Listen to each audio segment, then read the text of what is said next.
नमस्कार, मैं फिर से हाज़िर हूँ आपके लिए एक प्यारी सी छोटी-सी लेकिन मज़ेदार सी कहानी लेकर। कहानी का नाम है गपशप वाली बहू। 3 बहुओं में सबसे छोटी बहू प्रिया यूँ तो अपने पति के साथ बैंगलोर में रहती थी, लेकिन अपनी शादी के बाद सावन का त्योहार मनाने के लिए वह अपने ससुराल आई हुई थी। मंझली बहू इतनी बातूनी थी कि उन्हें वक्त का पता ही नहीं चलता था और जो भी मिलता बस गपशप शुरू।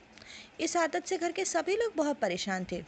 यदि वो घर से कहकर निकलती कि 5 मिनट में आती हूँ, सभी एक दूसरे का चेहरा देख कर समझ जाते कि ये आधे घंटे का कहकर 1 घंटे में आएगी।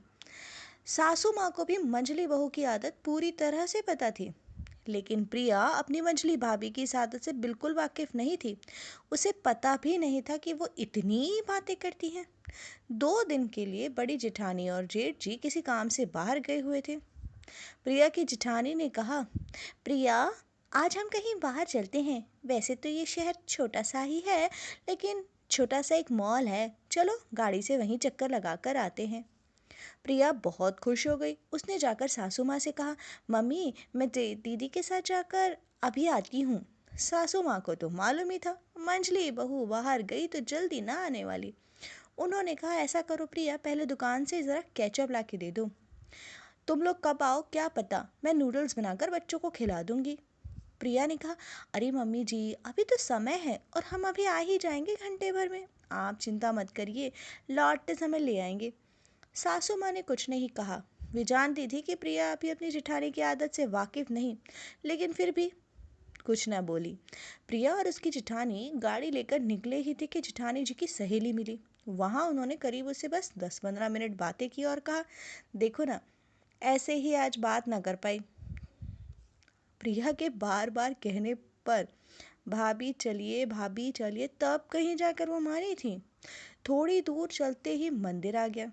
जिठानी जी बोली, अरे ये मंदिर बहुत सुंदर है, चलो दर्शन करवा दूँ तुम्हें। प्रिया को भी लगा, अच्छी बात है, भगवान के दर्शन कर लेती हूँ। अंदर जाते ही जिठानी जी तो वहाँ के पुजारी से गपशप करने लगी। बस ऐसा लग रहा था मानो भूत वर्तमान भविष्य सबके बारे में उनसे आज जान लेगी।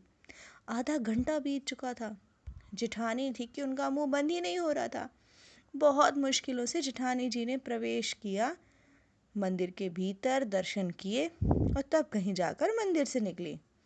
प्रिया समझ रही थी कि जिठानी जी को बात करने की कुछ ज़्यादा ही आदत है। दोनों पास में ही एक छोटे से बाजार में गई। प्रिया ने कहा, भाभी, मुझे तो कुछ शॉपिंग नहीं करनी, आपको कुछ लेना है क्या? बड़ी देर हो रही है।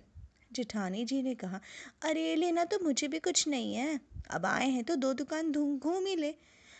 फिर क्या था, एक के बाद एक दुकानें में जाती रही जेठानी जी, दुकानदारों से मोल भाव तक करती और फिर नहीं नहीं, इतना अच्छा भी नहीं है, ऐसा कहकर निकल जाती।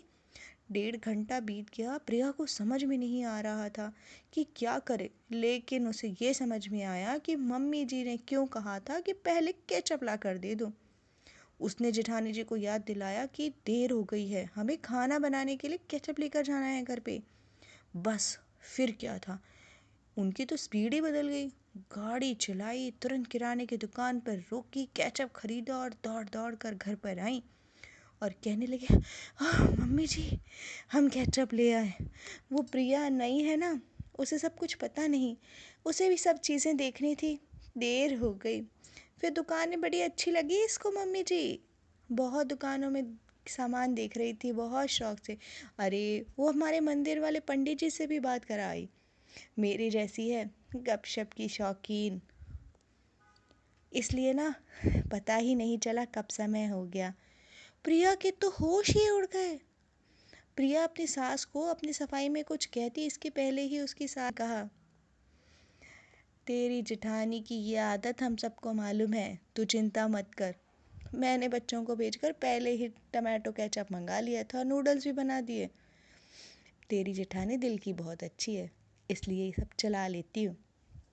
प्रिया की हंसी छूट पड़ी। और आपकी, आप भी बताइए, आपकी क्या आदत है? ऐसी गपशप वाली आदत है या नहीं? अब इस कहानी को पढ़कर या सुनकर ये बिल्कुल मत कहिएगा कि ऐसी कौन सी सास है जो खुद खाना बनाती है।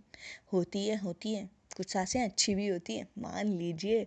चलिए फिर मैं मिलती हूँ नई कहानी के साथ, तब तक खुश रहिए, इंजॉय कीजिए, बाय बाय।